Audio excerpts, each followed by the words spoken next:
L'agenda de Mediapart, eh bien, c'est ce feuilleton libyen qui a rebondi grâce à vous deux. Le troisième n'est pas là. Il est actuellement en train de faire un débat à Montpellier, justement sur le journaliste, c'est Fabrice Arfi. Mais vous êtes là, Karl Lasque, qui mène cette enquête avec Fabrice Arfi pour Mediapart, et puis Nicolas Vescovaci, qui est journaliste indépendant, mais ce n'est pas un inconnu pour les lecteurs de Mediapart, puisque Nicolas, tu as fait ce fameux documentaire sur le Crédit Mutuel, Absolument. la banque de Bolloré, avec en partie des infos de Mediapart, qui a été le début de la catastrophe de Vivendi, de Canal+, de iTélé, puisque ça a été immédiatement censuré. Alors, on va parler de cet article paru hier. J'ai remis 3 valises d'argent libyen à Guéant et à Sarkozy. Signé Ziad Takieddine, un faux témoin, disent-ils, et pour nous, un témoin tout ce qu'il y a de plus crédible dans le puzzle de cette enquête. Est-ce que, Nicolas, tu peux raconter comment ça s'est passé? Parce que, si j'ai bien compris, il te dit ça le 18 octobre, Absolument. à toi tout seul. Vous ne l'enregistrez qu'après, vous lui faites répéter ce qu'il avait dit, off, le 18 novembre. Pourquoi tout d'un coup il dit ça? Parce qu'il a dit tout le contraire. Sur PV, il a dit « j'ai jamais rencontré Sarkozy, j'ai pas trimballé d'argent ». Il jouait avec nous en disant « ouais, les infos de Mediapart sont peut-être bons », mais... Alors, Ziad Takieddine a longtemps protégé Claude Guéant et Nicolas Sarkozy. Ce qui rend ses propos crédibles aujourd'hui, à mon avis, c'est 2 choses. La première, la chronologie des révélations, et 2, un témoignage concordant que publie Mediapart le 7 novembre. Alors, pourquoi la chronologie? Effectivement, je rencontre Ziad Takieddine le 18 octobre pour toute autre chose. Je vais le voir sur une information qui m'intéresse, sur laquelle j'enquête, et je me dis, tiens, ce bon vieux Ziad, peut-être a-t-il quelque chose à me raconter. J'ai, pendant 2 heures, du Ziad Takieddine tout craché, sur ces vieilles affaires qui sont celles de Karachi, que vous connaissez bien, l'Arabie Saoudite, les frégates, et puis tout d'un coup, en plein milieu de son explication que je n'étais pas venu chercher, j'étais venu le chercher sur autre chose, il lâche une phrase et il me dit, comme ça, d'un revers de main, au détour d'une phrase, et puis la corruption, de toute façon, ils ont pris de l'argent, ce sont les sarkozystes, ils ont pris 5 millions d'euros, je leur ai livré 5 millions d'euros dans des sacs, j'ai fait 3 voyages et je leur ai remis ces 5 millions d'euros. Alors, au milieu d'une histoire qui n'a rien à voir. Alors évidemment, quand j'entends ça, je lui pose des questions, je lui fais raconter précisément ce qu'il a fait, et là, il rentre dans les détails. Et là, je découvre la mécanique qui s'est mise en place, le système qui s'est mis en place à travers Ziad Takieddine et son contact principal, qui est Abdallah Senoussi, le chef des renseignements libyens. Alors, ce que tu disais, c'est que ce qu'il te raconte exactement le 18 octobre... Absolument. correspond précisément à ce que Mediapart va révéler le 7 bien novembre. plus tard, alors le là, 7 novembre. Ce qui s'est passé, c'est que Et il ne pouvait pas le savoir. Du 18 octobre au 7 novembre, dans mon coin, j'essaie de vérifier ces voyages, qui me parlent de 3 voyages de fin novembre 2006 à début janvier 2007. Donc je vérifie ces voyages. Il y a quelques petits détails qui ne collent pas, notamment sur la période 2005 qu'il m'a raconté également. Donc je décide quoi? Je décide de le revoir. Je l'appelle et je lui dis, prenons rendez-vous, j'ai besoin de vérifier ce que vous m'avez dit à nouveau et de mieux comprendre ce que vous m'avez raconté. C'est ce que je fais, je prends rendez-vous avec lui le mardi 8 novembre, le jour de l'élection présidentielle américaine. Et la veille, le 7, Karl et Fabrice publient un papier qui révèle ce témoignage d'Abdallah Senoussi, qui confirme 2012, de 2012. La Cour pénale internationale qui est venue secrètement l'interroger dans sa prison en Libye. Le 20 septembre 2012, un témoignage qui parle du mode opératoire, qui parle de Takieddine, qui parle de Guéant, qui parle de Sarkozy et qui donne les dates 2006-2007. Tout y est, tout colle. À partir de là, je me dis qu'on tient quelque chose. Et j'en ai parlé assez rapidement dans les 48 heures à Fabrice, pour pouvoir mettre tout ça noir sur blanc puisque mon métier jusqu'à présent, c'est de faire de la télévision. J'ai demandé à Ziad Takieddine s'il acceptait de raconter ça face caméra. Il m'a dit oui. Et avec Mediapart et avec l'agence Première Ligne, nous avons collaboré. Notre partenaire qui est votre dans partenaire. tout ça, merci. Nous avons collaboré, nous avons enregistré cette interview très longue le 12 novembre. Nous avons travaillé tout le week-end pour pouvoir la publier mardi dernier. Alors on va en réécouter un petit bout, et puis en même temps avec une réaction qui va nous faire réagir, que tu as recueillie hier à l'Assemblée nationale. Écoutez Takieddine et la réaction.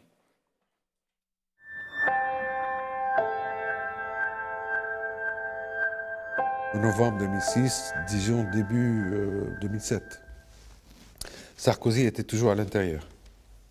Claude Guéant était toujours directeur de cabinet. Un jour, M. Sanoussi, qui était en charge des services des relations extérieures, si vous voulez, un jour, M. Sanoussi me demande si je peux être celui qui transporte une partie de ces sommes à Claude Guéant de l'intérieur, à l'intérieur. Il vous demande ça, c'est une réunion qui se passe chez lui? Chez lui toujours. Son frère, Hameda, s'amène avec une valise que je dois ramener en France. Dans cette valise, il y a quoi exactement? Il n'y a rien d'autre que de l'argent. Il y a à peu près, je pense, la première, c'était 1,5 million. Ça se constitue de billets de 100? De billets de 500 et quelques-unes de 200. Quelques paquets de 200. En liasse de billets, ce sont des billets neufs, en euros? Totalement neufs. Vous avez ouvert la valise, vous avez regardé ce qu'il y avait à l'intérieur? Oui, mais je n'ai pas compté. Hein. J'ai ouvert, j'ai vu. C'est une valise avec un zip en cuir. D'accord, donc c'est en fait une petite mallette. Grande. Ils font appel à moi parce qu'ils ont confiance. Donc je prends, je livre.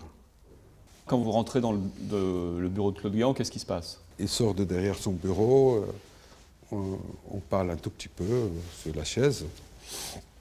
Il voit où j'ai laissé le truc, c'est bon. La valise? La valise, et voilà. Claude Guéant a quelle réaction quand vous lui amenez cette valise? Il s'attendait. Je pense que la deuxième était de 2 millions. Et la troisième, en total, le total faisait 5. Donc la deuxième 2 et la troisième 1,5. Mais cette fois-ci, je suis amené directement en haut. Au premier étage, il y a un appartement. Est-ce que vous rencontrez M. Sarkozy? Oui. En personne? Oui. Vous avez un entretien avec M. Sarkozy qui dure quelques minutes? 2, 3, 4. La valise, est-ce que vous l'avez posée dans cet appartement? Ah, posée, toujours. Est-ce que vous avez vu M. Sarkozy ouvrir la valise? Non, non, pas du tout. Non. Est-ce ni ouvert, ni vérifié, ni rien du tout. Moi, je sais très bien que j'ai transporté de cette manière un total de 5 millions d'euros pour les échanges de services. Monsieur Apparu, en quoi les révélations de M. Takieddine sont des boules puantes? Ces révélations sont ridicules. Hier soir, la belle-mère du beau-frère de mon cousin m'a dit que le Schtroumpf bleu avait reçu 25 millions d'euros en liquide dans des mallettes argentées. C'est à peu près du même niveau. Voilà. Pas plus que ça, c'est ridicule. Et je trouve que, comme par hasard à 5 jours du scrutin, tout ça est choquant. Et je s'en suis convaincu pour ce qui me concerne, totalement bidon. Il y a un complot politique derrière? Je ne sais pas s'il y a un complot politique, j'en sais rien. Je ne sais pas ce qu'il y a derrière. Est-ce que c'est de la vengeance de M. Takieddine himself? Est-ce qu'il y a un complot derrière? J'en sais rien. Je m'en fous. Et je ne vais pas partir dans ces élucubrations. Je constate juste que c'est totalement ridicule.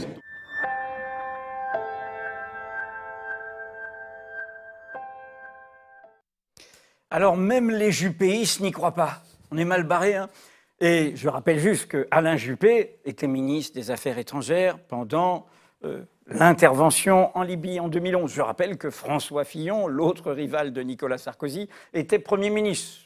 Bon, je ne dis rien, hein, mais ceci explique peut-être cela. Bon, quand même, Nicolas, Karl, globalement, et hélas aussi dans le système médiatique où il n'y a pas eu toutes les reprises qu'un tel événement aurait nécessité, la contre-attaque, c'est ce type n'est pas crédible, ce type a raconté tout et n'importe quoi, c'est la vengeance du lapin bleu ou de je ne sais pas quoi, là si j'ai bien écouté, du schtroumpf bleu, voilà. Bon, donc, question à vous deux, Nicolas d'abord, Karl ensuite, qu'est-ce qui fait que pour nous, ce témoignage est totalement crédible et rentre totalement en cohérence avec nos investigations depuis 5 ans? Alors pour compléter la réponse que j'ai faite déjà, c'est qu'il y a 2 autres éléments qu'on peut citer. Outre la chronologie des révélations et le témoignage de Mediapart, d'Abdallah Sanoussi, il y a le fait très important, qui est très rare, c'est que M. Taqieddine s'incrimine. Il se met au cœur de ce système qu'il appelle lui-même mafieux. Il dit qu'il a participé à ce système. Qu'il a apporté l'argent. Qu'il a apporté l'argent. Il risque de se retrouver assez rapidement devant la justice française. Il est entendu aujourd'hui. Il a été entendu effectivement aujourd'hui. Hier également, il a passé déjà plusieurs heures entre les mains des enquêteurs. Donc il y a cet élément-là qui est capital. C'est-à-dire que lui-même se met au cœur de cette histoire et il en est l'un des instruments. Ça, c'est vraiment très important. Alors, je trouve extraordinaire, donc ce qu'il faut saluer dans le travail de Nicolas, c'est effectivement d'avoir réussi, au fond, à travers ces images, à plonger dans l'intimité d'un moment comme ça de corruption, puisqu'il raconte une séquence sur plusieurs mois. Pour nous, c'est quelque chose quand même d'assez renversant, même si on travaille dessus depuis 5 ans, on était déjà... à travers les documents qu'on avait publiés il y a 5 ans, déjà, on avait déjà une vue sur cette forme d'intimité du rôle joué par Taqieddine à l'époque, hein, puisqu'on a récupéré donc en juillet il y a 5 ans, juillet 2011, alors qu'il y avait encore la guerre en Libye, des archives en fait de Ziad Taqieddine, et ces archives montraient son rôle, et notamment en Libye, il y avait toutes les notes qu'il avait transmises à Claude Guéant, il y avait la préparation du premier voyage de Nicolas Sarkozy, il y avait déjà Abdallah Sanoussi, donc le grand patron des services spéciaux, et il y avait déjà ces choses en préparation, mais secrètes. Hein, dans les notes, on pouvait lire « Attention, nous allons préparer le rendez-vous, il faut un tête-à-tête ». Alors, il y a le tête-à-ête du premier voyage de Nicolas Sarkozy en Libye est extrêmement important. Donc, le 6 octobre plus tard, 2005, ouais. Voilà, on voit bien que Taqieddine est un peu le chef d'orchestre de cette rencontre entre Sarkozy et Kadhafi. Et que par ailleurs, effectivement, il répond, et là, là on a l'impression qu'il est un peu chez lui au ministère de l'Intérieur quand même, et c'est vrai que les notes montrent qu'il envoyait très régulièrement, plusieurs fois par mois, des notes à Claude Guéant, adressées à Claude Guéant, et d'ailleurs, même Claude Guéant l'avait confirmé. Nicolas ? Il y a une anecdote qui est savoureuse de mon point de vue. Vous parliez du ministère de l'Intérieur. Figurez-vous que Claude Guéant et Ziad Taqieddine se rencontraient très régulièrement, mais pas au ministère de l'Intérieur. Dans un petit hôtel situé juste derrière la place Beauvau, ils prenaient régulièrement des petits déjeuners ensemble, et c'est dans cet hôtel, au bar de l'hôtel. Le nom de cet hôtel ? L'hôtel de rue Astor, c'est l'hôtel Saint-Honoré. Ah, dans le milieu policier, on le connaît bien. Voilà. Et donc, dans cet hôtel, juste situé derrière la place Beauvau, Ziad Taqieddine et Claude Guéant échangeaient leurs notes. En plus, c'est plutôt Ziad Taqieddine qui remettait ses notes à Claude Guéant. Entre un croissant et un café, on parlait contrat, on parlait politique et on préparait la visite de M. Sarkozy, notamment en octobre 2005. Le temps nous est compté. En fait, on est au cœur de ce qu'on a toujours dit, une enquête, c'est un puzzle. Hein, ce n'est pas une seule vérité qui sort, c'est un puzzle. Donc il y a ce que vous avez commencé avec Fabrice depuis les documents Taqieddine de 2011. Il y a ensuite la note de 2012, que la justice a de fait authentifié en rendant les armes sur le soupçon lancé par Sarkozy que ce serait un faux. Non, Sarkozy a perdu. Notre fameux document sur l'engagement de 50 millions d'euros est authentique, comme nous l'avons toujours dit et toujours défendu, comme nous le savions. Et il y a surtout les 3 derniers coups. Au fond, on a fait allusion à... Il y a ce que dit Taqieddine, qui est précédé par l'audition à la CPI. Et avant, il faut le rappeler, il y a le noyé, Choukri Ghanem. Oui, alors voilà, il y a plusieurs... je dirais quand même qu'au fond, auparavant, on a recueilli des témoignages, enfin, il y a eu des déclarations. Il faut rappeler quand même la déclaration de Mouammar Kadhafi en mars 2011. Il faut rappeler les déclarations de son fils, qui dit il est venu dans ma tente, il a demandé un soutien. Ils ont toujours dit tous la même chose, voilà. Tous les officiels. On a eu après des montants globaux. On a eu Baghdadi, l'ancien Premier ministre Baghdadi, qui est actuellement en prison là-bas, qui a confirmé un montant de 50 millions. On a eu El Megraïev, l'ancien chef d'État de la Révolution, qui est venu confirmer les montants aussi dans un manuscrit qu'on a publié. Et là, on arrive à un autre moment de cette enquête où les versements sont mentionnés.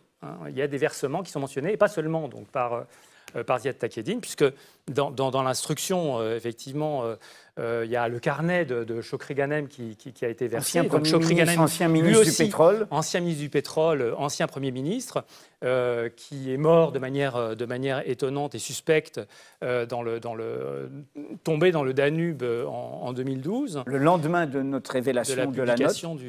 Et donc ce carnet qui est découvert fortuitement, d'ailleurs dans le cadre d'une enquête en Norvège, nous apprend que Chokri Ghanem avait consigné lui aussi des montants, dont certains versés par Sénoussi. Des dignitaires se partageaient des montants à verser en faveur de la campagne.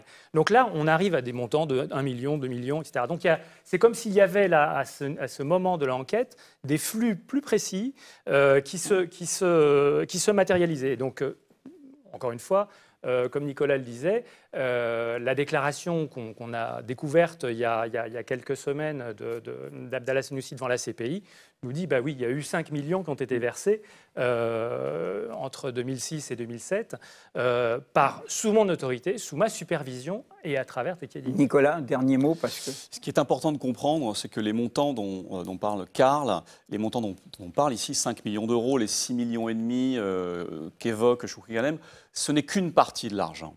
Et on parle d'argent en liquide. Ce qui est maintenant important dans l'enquête, c'est de découvrir quels sont les circuits bancaires qui ont permis à cet argent de circuler. Et là, on ne parle plus de millions d'euros, mais peut-être de beaucoup plus. Et je pense que c'est sur ces dossiers-là que la justice essaye d'aller vite pour essayer de découvrir quels sont ces circuits bancaires.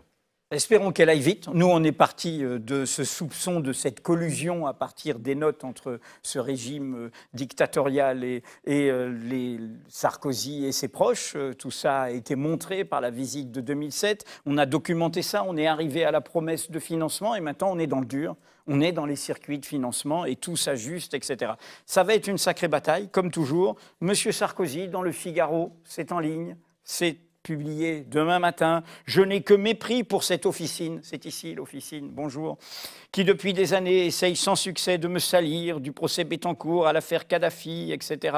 À chaque fois, ce sont des informations sans fondement. Et maintenant, ils inventent une nouvelle version. C'est une manœuvre nauséabonde. J'opposerai donc le mépris à ces injures et à cette grossière manipulation. La justice en sera saisie. Nous verrons, nous continuons notre travail d'information et sans Mediapart, vous n'aurez rien su de ça.